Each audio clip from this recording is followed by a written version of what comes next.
Hi అండి, అందరికీ నమస్కారం. నేను మీ Jyothi. Welcome back to our channel. ఈరోజు పచ్చి రొయ్యల ఫ్రై ఎలా తయారు చేయాలో చూపించబోతున్నానండి. ఎంతో టేస్టీగా ఉండే ఈ పచ్చి రొయ్యల ఫ్రై అన్నంలో కలుపుకోవడానికి వీలుగా ఉంటుంది. పిల్లలు కూడా చాలా ఇష్టపడి తింటారు. మీరు కూడా ట్రై చేయండి. ప్రాసెస్లోకి వెళ్ళిపోదాం. ఇవి అరకిలో పచ్చి రొయ్యలండి. వీటిని పెరుగు, ఉప్పు వేసుకొని నీళ్లతో నల్లగా నీళ్ళంతా పోయే వరకు శుభ్రంగా క్లీన్ చేసుకోవాలి. ఇలా క్లీన్ చేసుకున్న రొయ్యల్లో అర స్పూన్ పసుపు, అర స్పూన్ రాళ్ళ ఉప్పు, పావు కప్పు నీళ్లు వేసుకొని స్టవ్ వెలిగించుకొని ఈ రొయ్యల్ని బాగా ఉడికించుకోవాలి. ఇలా ఉడికిన తర్వాత స్టవ్ ఆఫ్ చేసుకొని ఒక ప్లేట్లోకి తీసుకొని పక్కన పెట్టుకోవాలి. ఒక మిక్సీ జార్ తీసుకొని 2 పచ్చిమిరపకాయలు, ఒక మీడియం సైజు ఉల్లిపాయ, ఒక టమాటా, 4-5 జీడిపప్పు ముక్కల్ని వేసి మెత్తగా మిక్సీ పెట్టుకొని పక్కన పెట్టుకోవాలి. ఒక గిన్నె పెట్టుకొని నూనె వేసుకొని మనం ఉడికించి పక్కన పెట్టుకున్న రొయ్యల్ని కొంచెం కలర్ మారే వరకు ఫ్రై చేసుకోవాలి. ఇలా కొంచెం కలర్ మారిన తర్వాత ఈ రొయ్యల్ని వేరే ప్లేట్లోకి తీసుకొని పక్కన పెట్టుకోవాలి. ఇదే నూనెలో 10-15 జీడిపప్పులను కూడా వేసుకొని ఇలా ఫ్రై చేసుకోవాలి.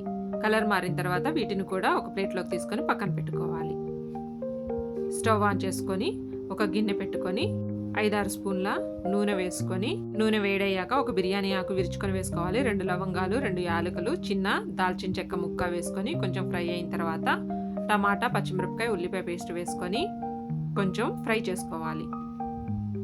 ఇలా ఆయిల్ మొత్తం పైకి వచ్చేలాగా ఫ్రై అయిన తర్వాత ఇందులో ఒక స్పూను అల్లం వెల్లుల్లి పేస్ట్ వేసుకొని ఒక్కసారి కలుపుకొని మనం వేయించి పక్కన పెట్టుకున్న రొయ్యల్ని వేసి బాగా కలుపుకోవాలి.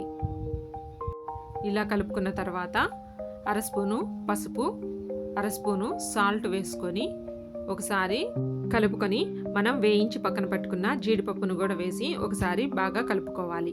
ఒక స్పూను కారం, అర స్పూను గరం మసాలా వేసుకొని ఒకసారి బాగా కలుపుకొని కొంచెం పుదీనా, కొంచెం కొత్తిమీర వేసుకొని ఒకసారి కలియబెట్టుకొని స్టవ్ ఆఫ్ చేసుకోవడమే. ఎంతో టేస్టీగా ఉండే పచ్చి రొయ్యలు జీడిపప్పు ఫ్రై రెడీ అయిపోతుందండి. అన్నంలో కూడా కలుపుకొని తినొచ్చు. వేరే ఏ కర్రీతో కూడా అవసరం లేకుండా. ఈ కర్రీ కనుక మీకు నచ్చినట్లయితే ప్లీజ్ మన ఛానల్ని సబ్స్క్రైబ్ చేసుకోండి, లైక్ చేయండి, షేర్ చేయండి. Please subscribe to my channel.